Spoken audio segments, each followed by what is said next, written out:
नमस्कार दोस्तों, हमारी आज की इस कहानी का नाम है विश्वास। श्यामली जी अपनी सास निर्मला को खाना खिलाकर उनके बर्तन उठाने वाली थी।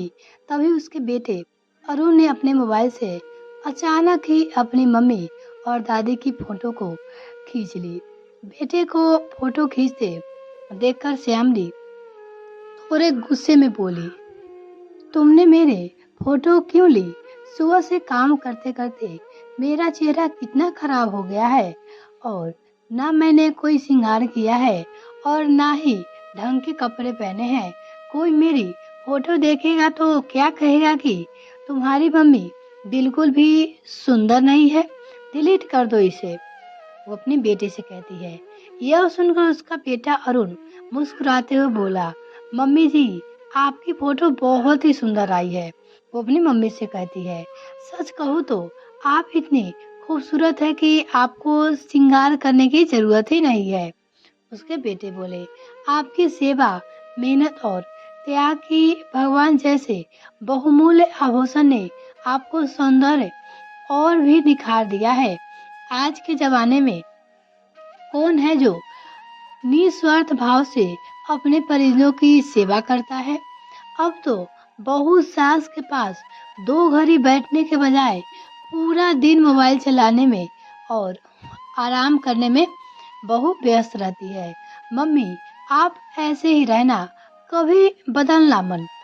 आप जब दादी की सेवा करती हो, हमें बहुत अच्छी अच्छी कहानियां सुनाकर पढ़ने के लिए प्रेरित करती है, तब मन को बड़ा ही सुकून मिलता है।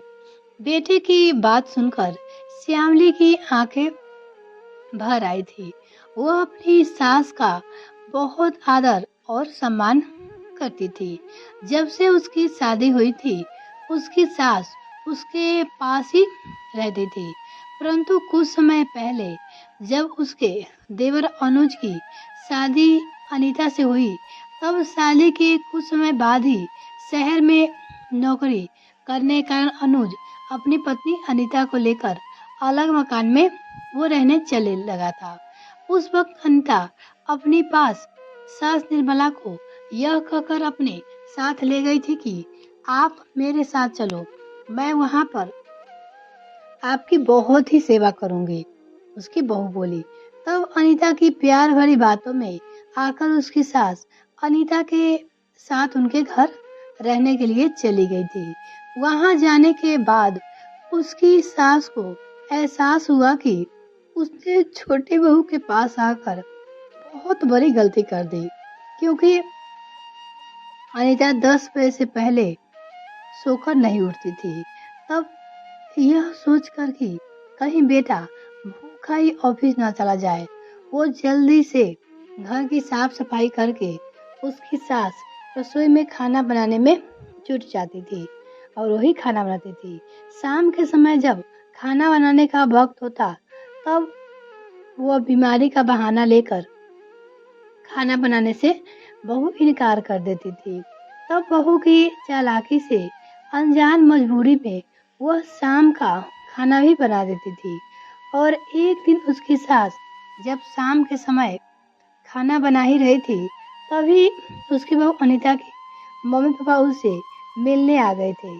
जब निर्मला ने उन्हें बताया कि अनीता बीमार है, तब वो दोनों उनसे मिलने के लिए उसके कमरे में चले गए थे।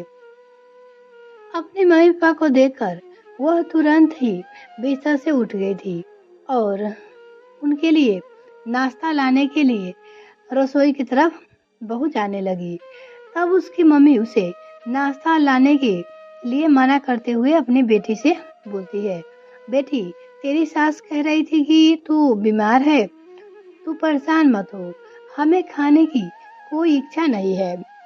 यह सुनकर अनीता मुस्कुराते हुए बोली, कभी कभी सेवा करवाने के लिए बीमार होने का दिखावा भी करना पड़ता है, और वैसे भी आपको देखकर मेरी सारी बीमारी दूर हो गई।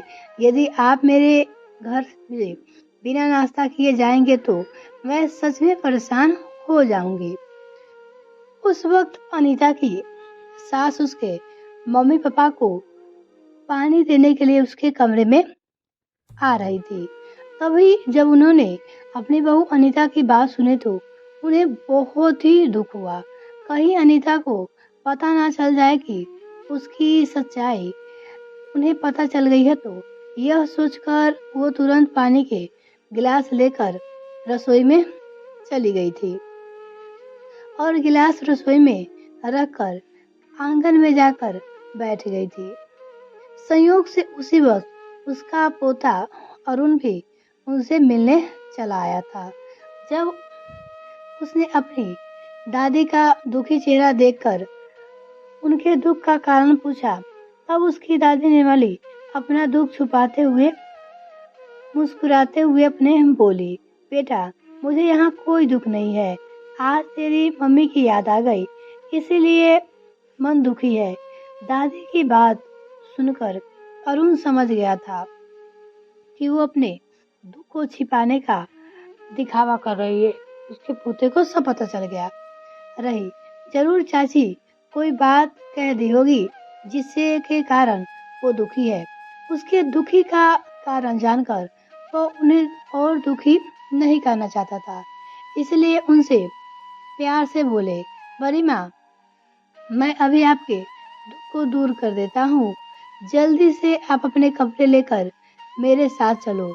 और अपने पोते अरुण की बात सुनकर जब निर्मला अपने कपड़े लेने अरुण के साथ चलने लगी, तब उसकी बहू अनीता उनसे बोलती है, मम्मी जी मैं तो सोच रही थी कि ठीक होने के बाद मैं भी आपकी सेवा करूंगी, परंतु आप तो यहाँ से जा रही हो। प्लीज कुछ दिन और रुक जाओ, मुझे अपनी सेवा का मौका दीजिए। बहू मौका तो उन्हें दिया जाता है जो सच बोलते हैं, जो स्वस्थ रहकर भी बीमार होने का दिखावा करते हैं। उनसे दूर रहना ही बेहतर है। मुझे देखकर तू बीमार हो गई और मम्मी पापा को देख कर तेरी बीमारी दूर हो गई। बहू शर्म नहीं आती मुझे तुम्हारी सोच पे।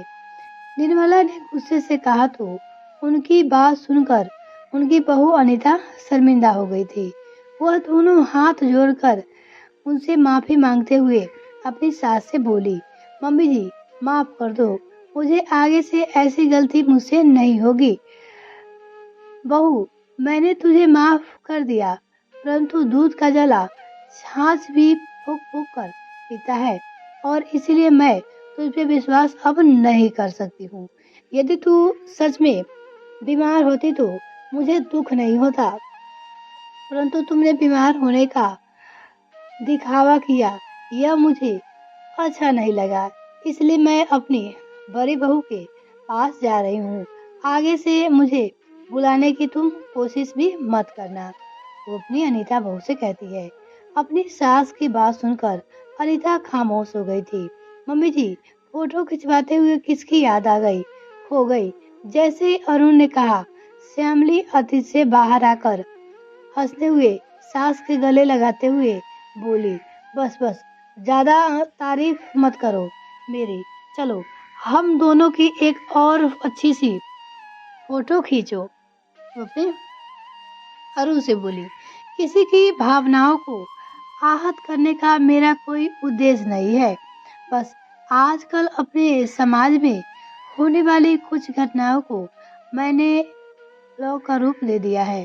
दुख होता है जब बहू अपने सास ससुर की सेवा करने की बजाय उनसे सेवा करवाने के लिए बीमार होने का दिखावा करती है, परंतु अपने माता पिता के लिए उनकी सेवा में जुट जाती है।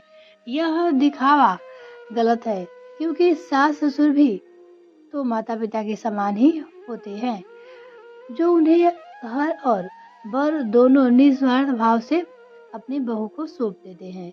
मिलते हैं किसी और प्रेम फ्रेंड, तब तक के लिए bye. Thanks for watching this video. इस कहानी की लेखिका है बीना शर्मा। आपको ये कहानी कैसी लगी आप हमें कमेंट सेक्शन में लिखकर जरूर बताइएगा। अगर आपने अभी तक चैनल सब्सक्राइब नहीं किया तो प्लीज़ सब्सक्राइब कीजिए तथा साथ में बेल आइकन ताकि मेरी और वीडियो का नोटिफिकेशन सबसे पहले आपको मिल सके। बहुत बहुत धन्यवाद।